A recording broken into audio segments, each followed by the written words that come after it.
He's just a great guy. Everybody loved him. Everybody. I mean, I know some negotiators that are so good, but you wouldn't have had peace in the Middle East. It would be in World War III right now with some of these guys.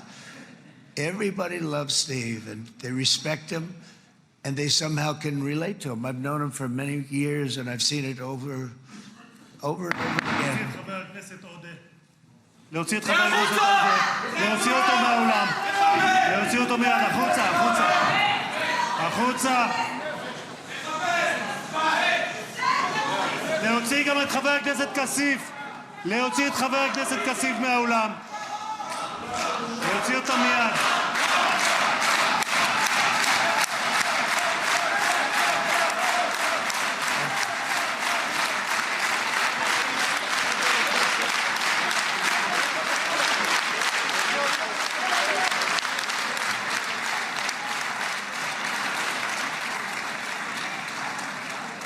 Sorry for that, Mr. President. Thank you. Please.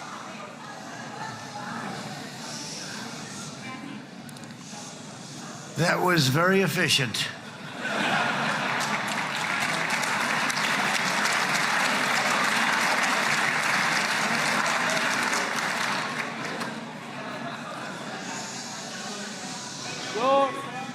So back to Steve.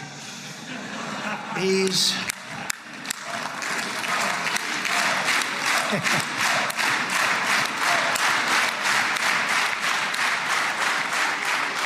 But I tell one story because he was so involved, and then we called in Jared. We need that brain on occasion. We got to get Jared in here. We got to get a certain group of people. But Steve started this all by himself. I call him Henry Kissinger, who doesn't leak, okay?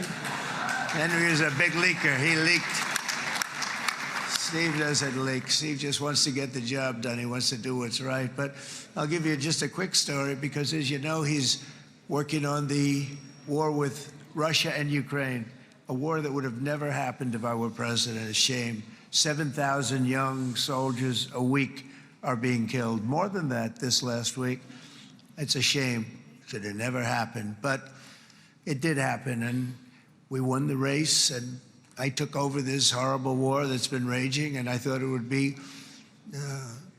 easily settled. I thought it was a hell of a lot easier than doing what we just did very successfully with Israel and a lot of other people.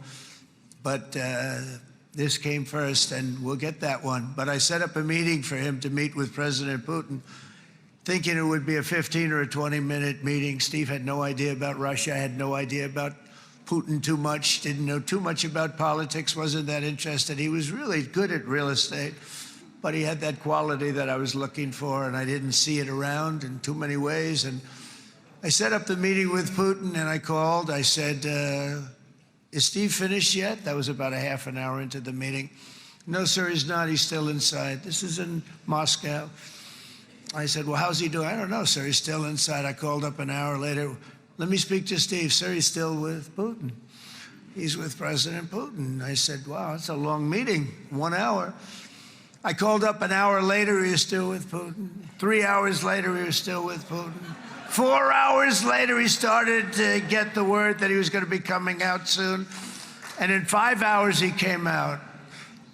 I said, what the hell were you talking about for 5 hours? And he says, just a lot of interesting things. We're talking about a lot of interesting things, including what he went in there for, but you can't talk about it for 5. You can talk about it for a certain period of time, and you know what you're getting.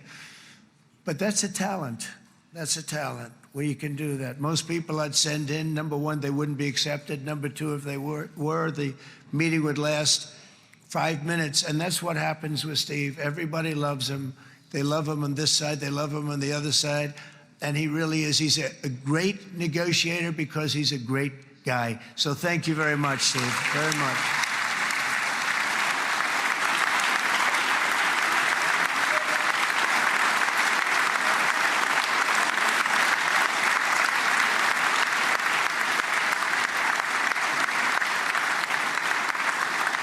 And let me also give a very special thanks to someone who truly loves Israel. In fact, loves it so much that my daughter converted. My daughter converted. I didn't know this was going to happen. And Ivanka's here.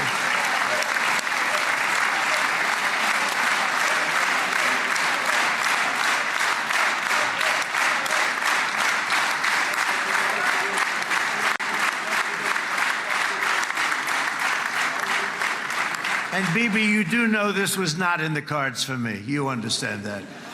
And she is so happy, and they are so happy. At least I think they're happy. If they're not, we have a big story, right? No, they have a great marriage, and they get along great. They're best friends. They have a very special relationship. But Jared has been so helpful. He really did something very special. He established the Abraham Accords with a group of very wonderful people. I like calling it the Avraham Accords, because people that, right? Avraham. It's so cool. It's so much sort of nicer, you know? The Abraham versus the Avraham.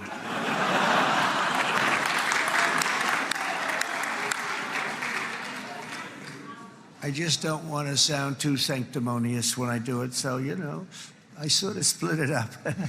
This way we keep everybody happy. But we have some very great talent, and they have no excuses for anything that's taken place, because we had some unbelievably good people working on this. And then you're going to add a man named Marco Rubio, who is also here. That's right.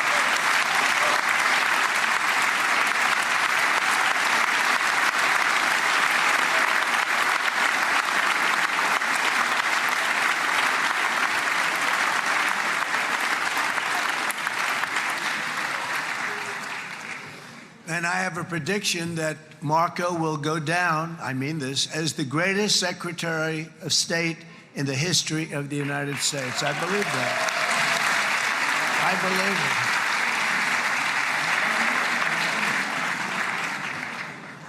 it. And he and I, you know, we really fought it out. You remember, he was tough. He was nasty.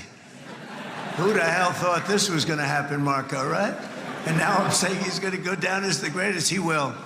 He was always smart and sharp, and people respect him.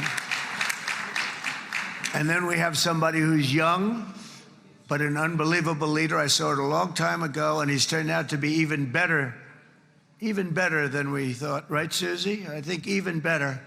And that's Pete Hegseth, who is our Secretary of War, formerly Secretary of Defense.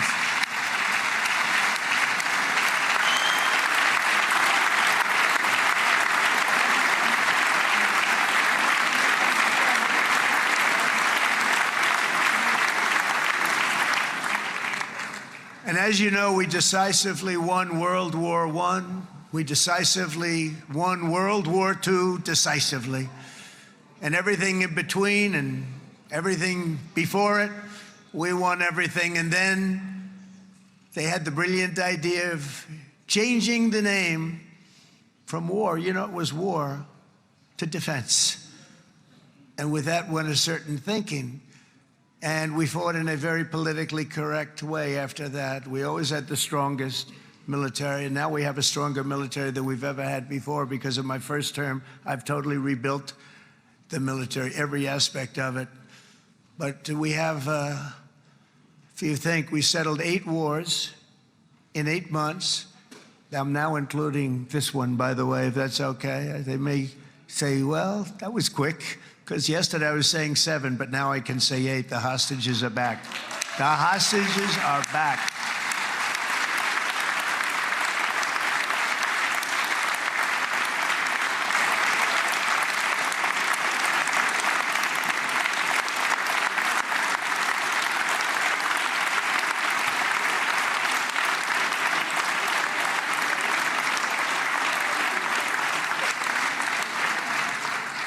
It is a good feeling. Isn't that nice to say? You know, I just said the hostage. First time I said the hostages are back. It feels so good to say it.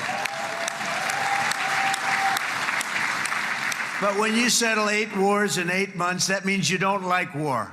Everyone thought I was going to be brutal. In fact, I remember Hillary Clinton during a debate, she said, look at him, he's going to go into war with everybody.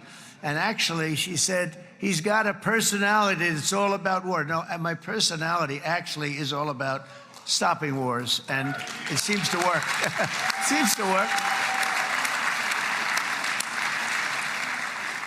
But it also means this name change in our attitude that we're not going to go into a war. But if we do, we're going to win that war like nobody has ever won a war before. We will not be politically correct, but we're not going to be there.